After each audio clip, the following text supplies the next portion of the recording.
E aí pessoal, beleza? Hoje, 2 minutos de química, nós vamos falar um pouco sobre a diferença entre as vacinas do Covid-19. Nós vamos falar um pouquinho sobre os seus mecanismos, como tomar, alguns detalhes entre cada uma delas. Tá? Mas antes disso é interessante a gente falar sobre o vírus que nós estamos tentando combater e, claro, falar um pouco também sobre as vacinas, né? Então, a Covid-19 ela basicamente é uma doença infecciosa causada pelo novo coronavírus, que é o SARS-CoV-2.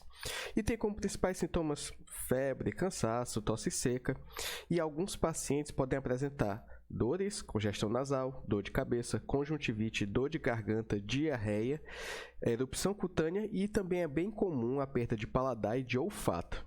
Tá? E esses sintomas eles são geralmente leves, mas eles começam gradualmente. E em algumas pessoas que são infectadas, elas têm apenas esses sintomas leves, mas isso é a maioria. Algumas pessoas, por outro lado, eles precisam de atendimento hospitalar. Mais ou menos 1 em cada 6 pessoas infectadas pelo Covid-19 fica gravemente doente e desenvolve alguma dificuldade respiratória. Né? E aí é onde vai entrar todas aquelas estratégias de tratamento. O ELMO, ECMO e assim por diante. Tá bom? O coronavírus, vale lembrar também que ele recebe esse nome devido à coroa, né, dos spikes que eles vão ter, que são algumas linhas de proteína que basicamente vão servir para poder aderir às células humanas. Tá? E aí, neste vídeo, infelizmente, né, enquanto eu estou gravando esse vídeo, aqui no Brasil nós registramos já a marca de 603 mil mortes e no mundo nós estamos na marca de 4.553.000 mortes. Né? A grandíssima maioria delas antes do desenvolvimento das vacinas. Então, vamos parar para poder pensar um pouquinho no que é que a gente fez, quais são as estratégias que nós temos para poder melhorar um pouco esse cenário, para poder diminuir, né, bruscamente essa quantidade de mortes e até chegar ao ponto onde não podemos observar mais nenhuma, né? Assim todo mundo espera. Então, a vacina, por sua definição, ela é uma preparação biológica que ela vai fornecer imunidade adquirida ativa para uma doença em particular. Tá? Uma vacina ela é tipicamente desenvolvida a partir de um agente que se assemelha com um micro-organismo causador de uma doença. Tá? E muitas vezes ela é feita pela forma enfraquecida ou morta daquele micróbio, das toxinas ou de suas proteínas de superfície. No caso do coronavírus, a gente vai ver, por exemplo, que é comum nós temos algumas vacinas no qual nós temos um retrovírus alterado geneticamente, onde nós vamos ter essas proteínas de superfície, esses spikes, ou seja, as coronas, as coroas. Tá? E basicamente, o agente estimula o sistema imunológico do corpo a reconhecer esses vírus, essas bactérias como uma ameaça e destruir por conta de um negócio que nós chamamos de memória imunológica, né? Quando a gente toma a vacina, nosso corpo entende que aquilo dali é um agressor e aí entende, opa, a partir do momento que esse cara entrar de novo no corpo, eu tenho que combater aquilo pode causar um mal. Tá? E aqui, em homenagem a esse carinha, Edward Jenner, coloquei aí foto dele, que ele foi o desenvolvedor da vacina contra a varíola bovina, né, chamado pai da imunologia, que no caso foi a primeira vacina desenvolvida no qual o ser humano poderia tomar e criaria uma imunidade ativa contra alguma doença que poderia ser causada, dentre outros motivos, entre outras espécies de transmissão. Tá? Beleza. Então, vamos uma pergunta aqui. É possível existirem diferentes vacinas para a mesma doença? Bom, o coronavírus veio aí para poder mostrar que sim, né? Indiscutivelmente nós temos aí N tipos de vacinas diferentes e elas podem diferir entre si quanto à sua tecnologia de obtenção, quanto à quantidade de doses para a imunização, quanto à sua eficácia, quanto aos efeitos adversos e um dos pontos que está mexendo muito com a nossa logística é o armazenamento. Tá? Então, eu vou tentar tocar um pouco nesses pontinhos aqui, beleza? Para a gente poder ver a diferença entre essas vacinas, entre esses imunizantes. Aqui no Brasil é muito comum nós termos 4 principais tipos de vacina, que são aquelas que eu vou falar nesse vídeo, mas eu acrescentei aqui uma que existe uma prospecção de compra dela. No Brasil nós temos principalmente a AstraZeneca, ou AstraZeneca, né, tem gente que prefere, a Pfizer, Coronavac, a Janssen e a Sputnik, que existe essa propensão de vir, né? Mas ainda estão em negociações, beleza? E aí vamos começar pela AstraZeneca, que é a chamada vacina Oxford ou da Fiocruz, que inclusive foi a que eu tomei e fiquei arriado 2 dias todinho, tá? E olha só, dentro da sua tecnologia de obtenção, a gente tem que, ela é o que nós chamamos de vetor viral não replicante. Tá? Basicamente, ela vai utilizar um vírus vivo, como o chamado adenovírus. É aqueles vírus que causam um resfriado comum. Mas tem uma diferença, né? No caso desse adenovírus, ele não tem a capacidade de replicar no organismo humano, ou seja, de prejudicar a saúde. Aí você diz assim, mas aí ele vai inibir um resfriado comum e não o Covid? Beleza, mas olha a estratégia. Esse adenovírus, no caso que é administrado na forma de vacina, ele é modificado geneticamente para poder passar a carregar em si as instruções para a produção de uma proteína característica do coronavírus, que no caso é a espícula. Tá? E ao entrar nas células, esse adenovírus faz com que elas passem a produzir essa proteína, o que é detectado pelo sistema imunológico do nosso corpo e cria formas de defesa, formas de combater o coronavírus. Tá? E aí vale lembrar o seguinte, note que nós estamos falando de um vírus vivo, né? Por isso que a AstraZeneca é muito comum você observar bastante efeito colateral, né? Pelo menos a grande maioria das pessoas que eu conheço passou ali 1 dia, 2 de cama, passou 1 dia, 2 arriado mesmo. Claro, dependendo do sistema imune de cada pessoa, isso pode acontecer ou não, né?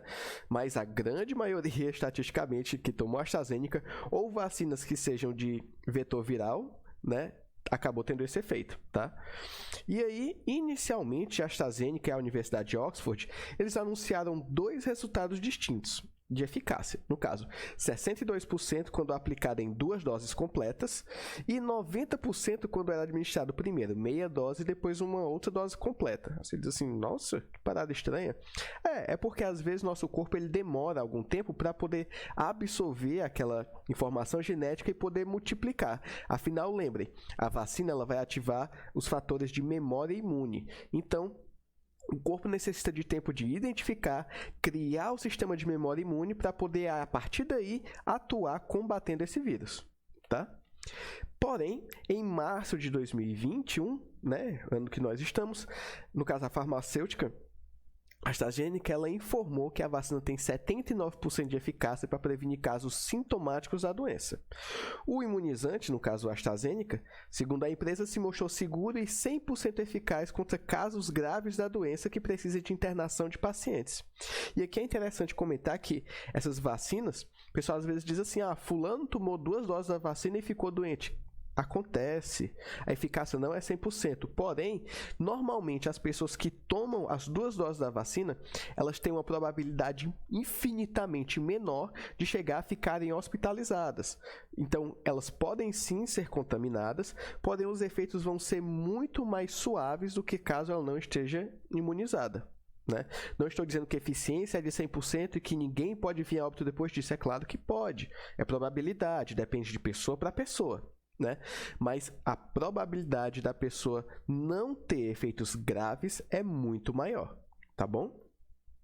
E aí, um detalhezinho é que a AstraZeneca ela pode ficar armazenada nas temperaturas entre 2 e 8 graus Celsius por até 2 dias. Por isso que normalmente o carregamento chega nos postos e eles vão abrindo e já vão aplicando. Porque esse padrão de 2 a 8 graus Celsius seriam das geladeiras comuns ou dos isopores de transporte comum. Tá? Então, esse é o padrão que nós utilizamos para poder falar sobre armazenamento. Veja que é pouco tempo. Então, quando a AstraZeneca chega no posto, chega no centro de vacinação, ela tem que praticamente ser que instantaneamente utilizada. Ela não tem um tempo de armazenagem muito grande, o que dificulta um pouco o uso desse imunizante. Tá? E uma outra coisinha aqui é que para a imunização eficiente, a AstraZeneca deve ser administrada em 2 doses com intervalo de 12 semanas entre elas. Um outro detalhe aqui bem interessante de se comentar é que a AstraZeneca ela não é recomendada para gestantes, justamente devido àquela questão de ser um vetor viral, né? Então, como a gente tem uma série de efeitos em cadeia, ela não é recomendada para gestantes, tá bom?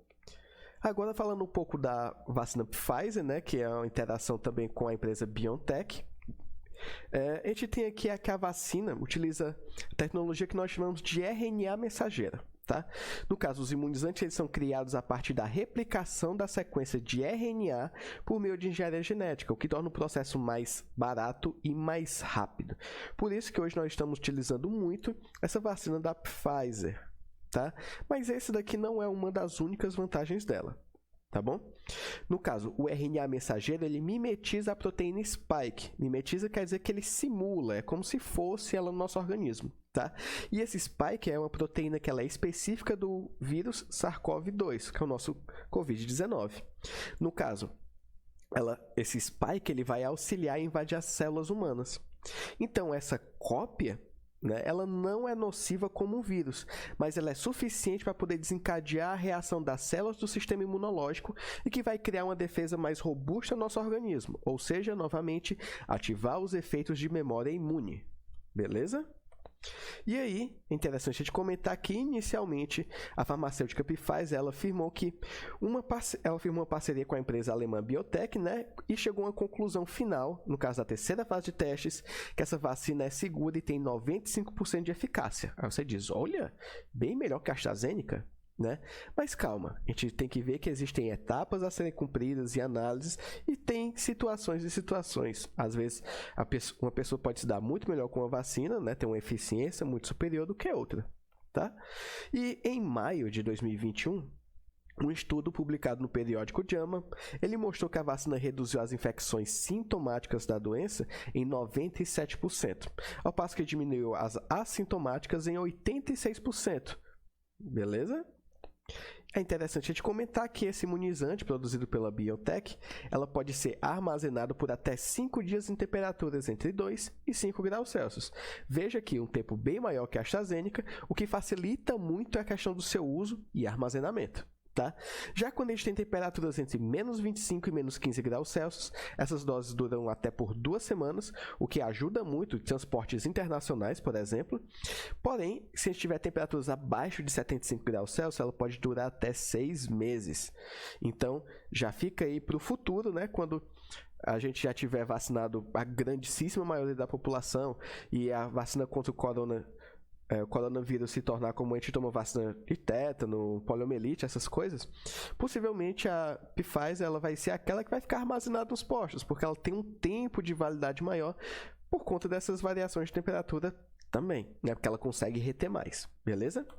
E para poder ter uma imunização eficiente, essa vacina da Pfizer deve ser administrada em 2 doses no intervalo de 12 semanas entre elas também, beleza? Bem parecido com a AstraZeneca. Por isso que aqui a gente tem, normalmente, as vacinações delas e intervalos comuns. Mas nós temos uma outra vacina que pode entrar nesse quadro aqui também, que é a Coronavac, produzida aqui no Instituto Butantan. E aí ela tem algumas variações além disso, né? Que aí quem é vacinado com ela normalmente tem que calcular esse tempo um pouquinho diferente. Mas vamos ver aqui. A tecnologia de obtenção dessa vacina ela é um pouco diferente dessas outras que a gente viu. Ela é feita com o chamado vírus inativo. Ou seja, ele é cultivado e multiplicado numa cultura de células e depois inativado por meio do calor ou por produtos químicos. Então, basicamente, o nosso corpo ele recebe a vacina com um vírus já inativado. E aí ela começa a gerar os anticorpos necessários para poder combater o Covid-19. Tá? No caso, as células que dão início à resposta imune encontram os vírus inativos e os capturam. E aí, elas vão ativar os linfócitos, que são células especializadas para poder combater esses micro-organismos no nosso corpo. Tá? Os linfócitos vão produzir os anticorpos que vão se ligar ao vírus para poder impedir que ele possa infectar nossas células. Tá bom? Em torno da eficácia geral da Coronavac é 54%. Ou seja, 54% é menos risco de adoecer. Os dados iniciais, eles mostraram que em caso da pessoa seja infectada pelo Covid-19, essa vacina oferece 74% de eficácia para não adoecer gravemente ou 73% de prevenir casos leves, tá bom? E aqui, muitíssima atenção, que no caso da Coronavac, a primeira dose apenas, ela te dá uma proteção de apenas 16% contra infecção, 28% contra internação e apenas 29% contra óbitos. Ou seja, a Coronavac, ela tem essa problemática. você praticamente vai ter uma função de imunidade no seu organismo na segunda dose. E lembre que agora existe também uma discussão muito forte com a dose de reforço, né? A terceira dose, principalmente da Coronavac, tá? Que é para poder reforçar esses dados. Mas apenas com a primeira dose, você vê que os índices são muito baixos de proteção, né?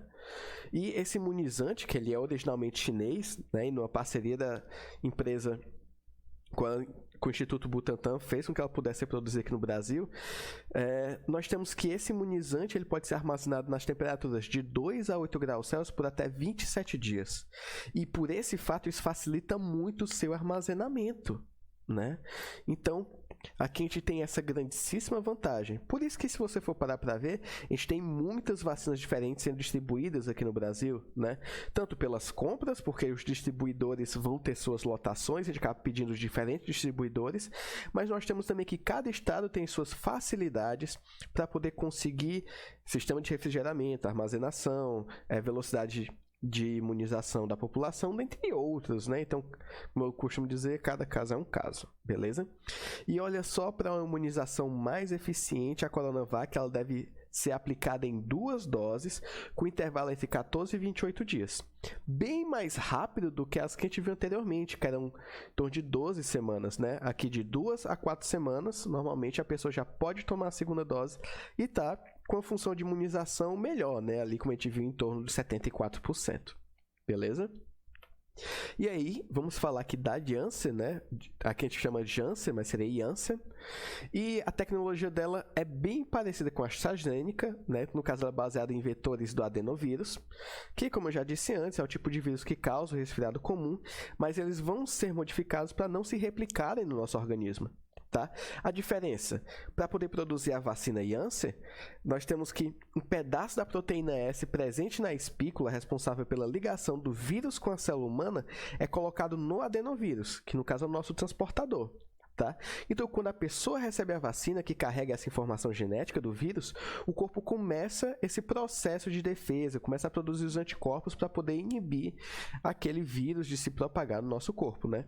Então, a diferença aqui está basicamente nessa alteração genética do adenovírus, que lá antes a gente tinha a questão das espículas e aqui nós temos a proteína S, beleza? E em janeiro de 2021, a farmacêutica Johnson & Johnson ela anunciou a eficácia global dessa vacina de apenas 66%. Você diz, pô, 66%? Mas vamos com calma. Já em março, né, a Janssen informou que o imunizante contra o Covid-19 tem 87% de eficácia contra a forma grave da variante brasileira. Então, olha só, às vezes, esse 66% pode ser o que envolve também a questão da você adquirir o vírus, ele ser praticamente assintomático, ter sintomas leves. O principal de uma vacina é evitar o óbito, evitar casos hospitalares. Então, veja que existem sempre diferenças de eficiência, porque a gente vai ter diferentes estágios da doença e diferentes reações no organismo, né? E essa daqui é a única vacina que nós vimos aqui que deve ser administrada em dose única. Vale ressaltar também que estudos recentes estão sugerindo a segunda dose da Janssen para uma melhor imunização, tá? E o seu armazenamento em temperaturas entre 2 e 8 graus Celsius, ela é de até 3 meses. Olha só que beleza, né? Então, em geladeiras comuns, ela tem um tempo de validade bem extenso, o que torna ela um possível forte candidato para que a gente tenha essa imunização em massa posterior, né? Com uma diferençazinha, claro, que aí vai envolver preço, fabricante, eficiência, dentre outros, tá? E aqui vale o recado que não importa a marca, não é importante se vacinar, porque independente dessas marcas que nós vimos aqui, a grandíssima função delas é evitar o óbito ou evitar casos graves que cheguem a levar a pessoa para o hospital, tá? Então, como diria o famoso slogan que nós utilizamos hoje em dia, vacina boa é vacina no braço. Então, ficamos por aqui, galera. Então, qualquer dúvida, pergunta, comentário, qualquer coisa que vocês queiram que a gente fale aqui nos vídeos ou comente posteriormente, é só dizer valeu, falou e por hoje é isso.